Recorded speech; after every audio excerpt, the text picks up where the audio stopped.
I'm Christine Wybrow. And I'm her brother Leslie. Not a lot of people know, but we're identical twins.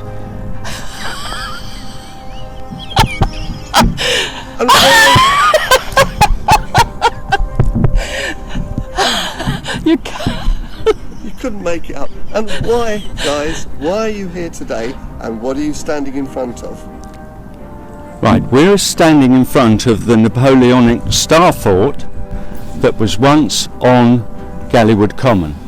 They started building it as part of the defences against a Napoleonic invasion in round about 1802, 1803. It was huge. The walls were 20 feet high and 10 feet thick, made of clay and sheathed in wood. This is why that they were called bastions, and they were capable of withstanding a cannonball by virtue of the fact that although the cannonball would penetrate the wood, the 10 foot of clay would slow it down to such an extent it would stop in the middle. But a strange thing happened in 1805. There was one big thing that stopped the whole thing in its tracks, and my sister will now tell you, as we haven't received a reply, what that was. Over to you, Christine.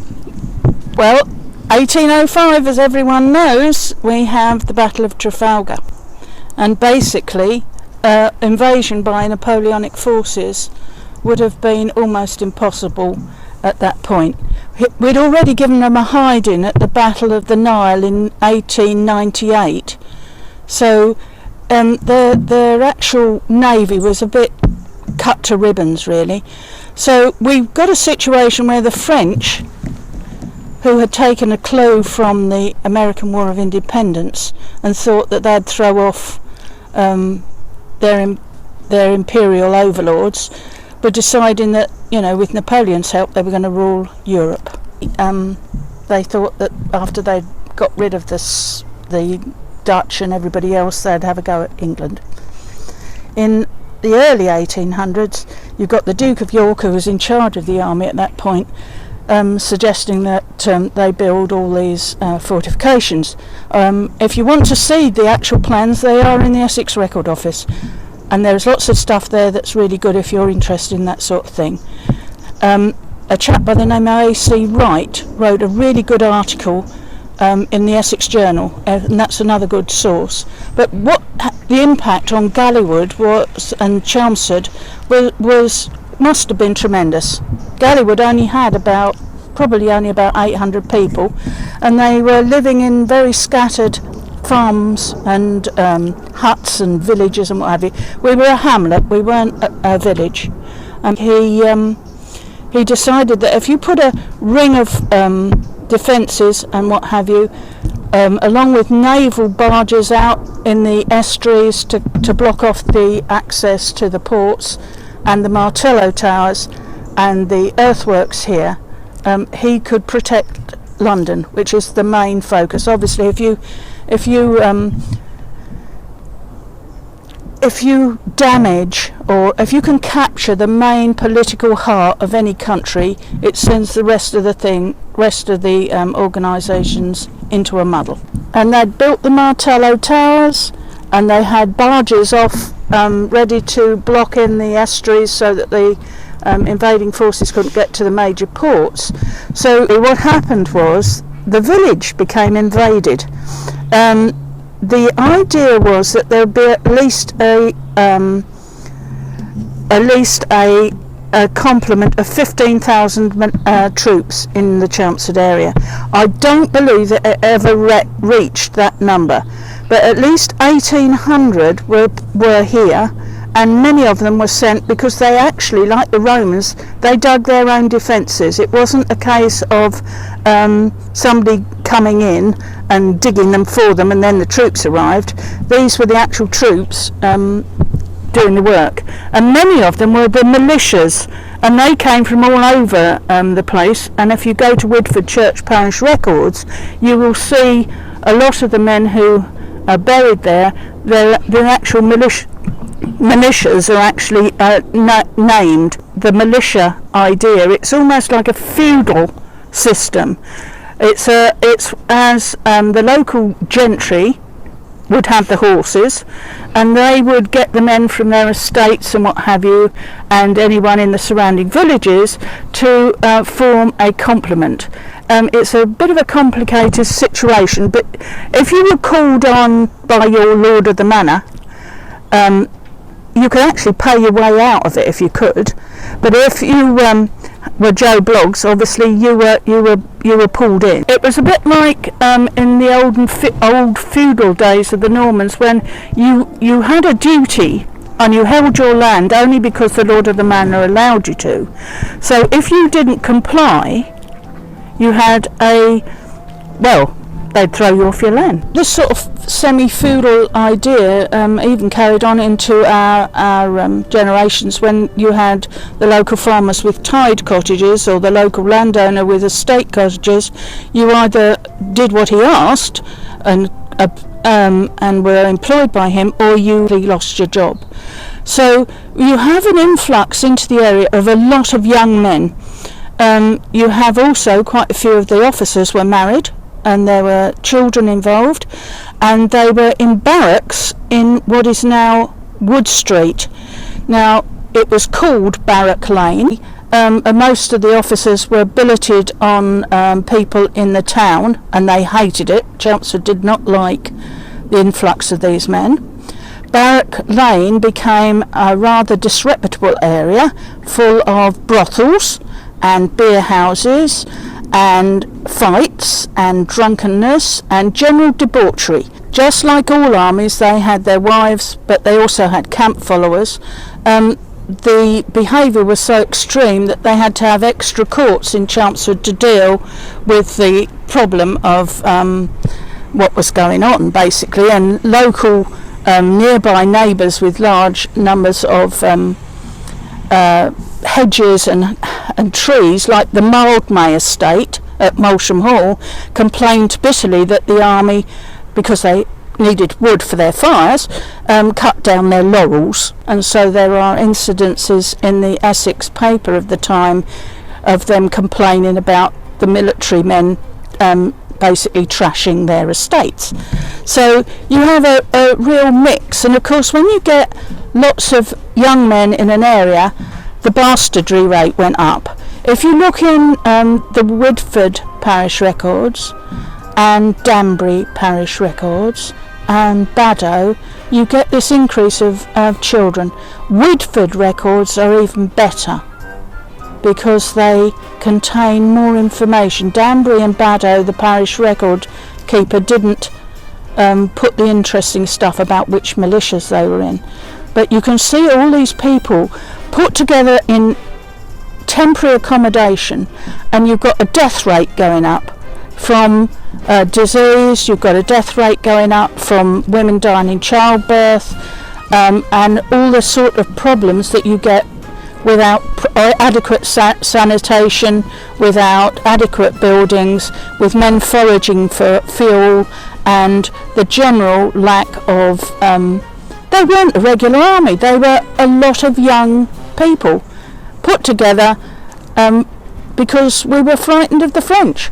Well, you may ask why there wasn't proper military discipline, but you've got to imagine that these militias were coming from all over the place, and although you had the officers in charge in command, most of the men that were in command of their own militias were just landowners. They were gentry. There might have been a few men who'd had military experience in the previous wars. They were amateurs, and there was a lot of people.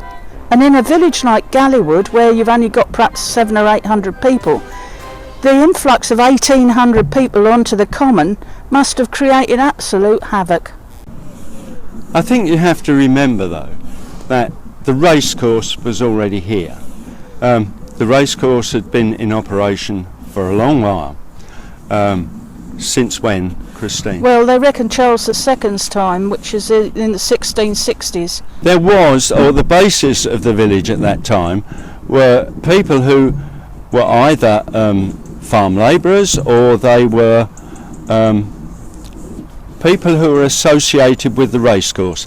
Now, racehorses were different in those days.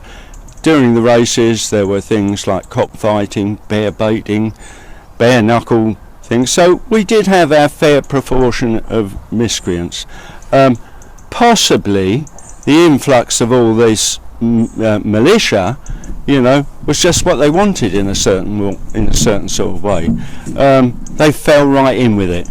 The idea behind the forts and the fortifications was to allow Napoleon to invade, which seems strange.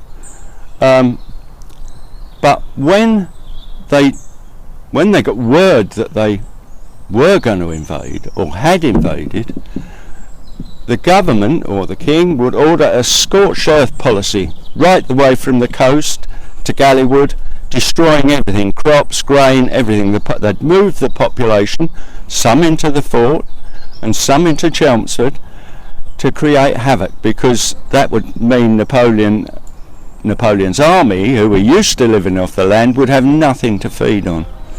Okay, that was the policy. Whether it would have worked, I don't know. Certainly worked in Russia in World War II. By the time they finished it, we had at least one death on the common, because a surgeon and an officer had a duel, and that was recorded in the newspaper. We had obviously had an influx of... Stop! Who won? Who won? Well, the surgeon killed the officer. The information is all in the newspapers of the time, and I actually found where they went to court. They eventually caught up the surgeon, who absconded, and he was tried but found not guilty. How that happened, goodness only knows, because quite frankly I'd have thought it was an open and shut case, but there you go. Perhaps they needed him to save the other soldiers' lives. Well, he must have been worth keeping. We're not talking about a tree surgeon here, are we? No, we're not talking about a military surgeon. Mind you, in those days they hacked off people's legs without anaesthetic. And antibiotics, so you died anyway. I'm not quite sure what... It was probably over a woman. It's always over a woman. Either that or gambling debts. And I mean, both of them would have probably been court-martialed, I would have thought, if they'd survived. But who's to say? In times of war, my dad used to say, it's organised chaos. You have to go with what's happening, and basically what was happening was that they were trying to repel an invader. By 1812, of course, we have the Battle of Waterloo, and Napoleon was out of the picture by this time. He was exiled, and the defences that had been so built up in the previous 10 years were no longer needed. They fell into ruin, and the soldiers, the militias, all dispersed back to their home counties. Obviously some of them married local girls, and I wouldn't be surprised if they're still around, but the actual site became the haunt of people who wanted to take away the wood and things like that, and some of them were caught nicking the stuff, and that again their trials are in the Essex paper. The farmers on whom the outward... What happened to them? What happened to these people? Well, we don't like to talk about it, because some of them were our ancestors. They're probably still kicking around because they were local farmers. Do you know the punishments for wood loggers? Unofficial. I must admit, I have not. I mean, any sort of... if you were caught, let's face it, they probably, got a few. I don't know. I haven't invested it. Oh no, they didn't cut their hands off.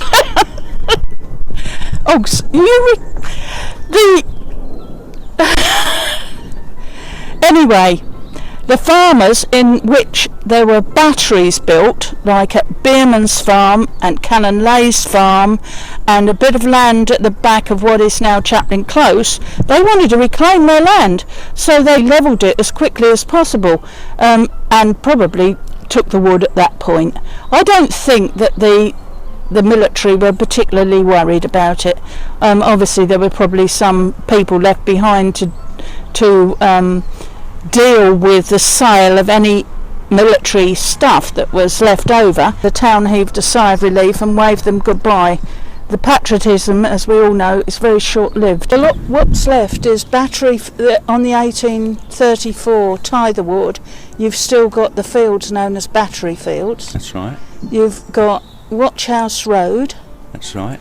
Wood Street, which obviously was Barrett Street renamed after the Thriftwood, which was at the back. Yeah.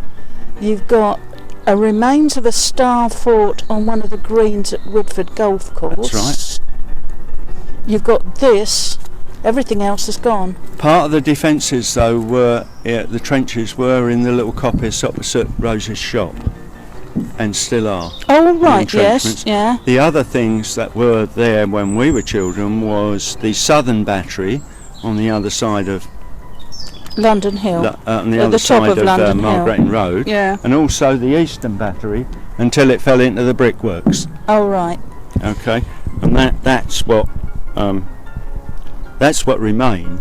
But I think most of the clay, and there was an enormous amount of it, went back into the brickworks. Yes. To be honest. They probably just.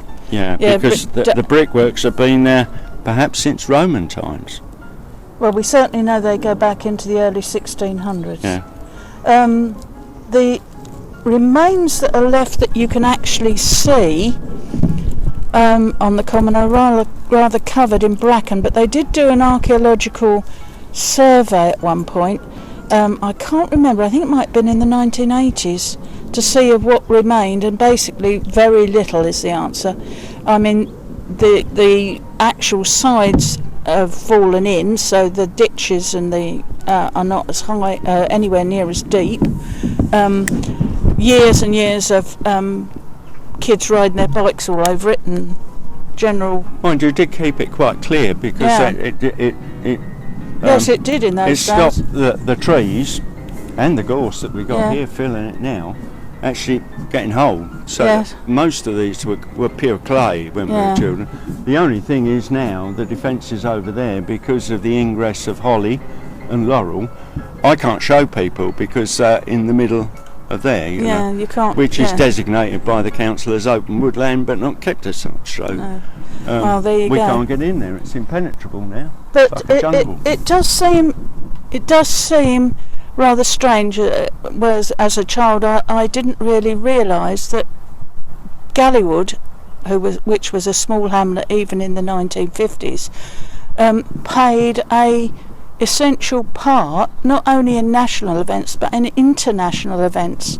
It was an important place, and as I grew older and learned a lot about people who build defensive sites like the Saxons and the Romans, etc., I would suspect that destroyed by the Napoleonic fortifications was probably something similar to what is behind Danbury Church, which is probably an Iron Age fort, or it might have been a Saxon redoubt, because the Saxons would love these terraces overlooking the river, the Wid Valley, and I suspect what there was before the Napoleonic fortifications has been destroyed by the building of the Napoleonic certainly we never find that out because of the race course, because of continual use.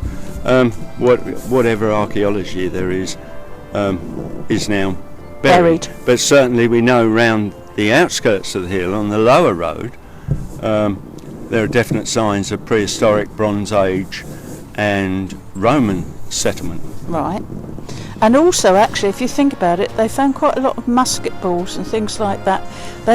Even after the invasion had gone, there were troops at the barracks, and they would come up here, because there's letters again in the newspaper, complaining about them firing on the common, and this common has been used as a firing range over various times. Obviously, the Napoleonic Wars, First World War, the Second World War, and the TA, which was local to Chelmsford, came up here, and there was a firing range.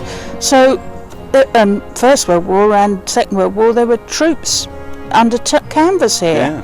So, it's not just been a sort of one-off thing.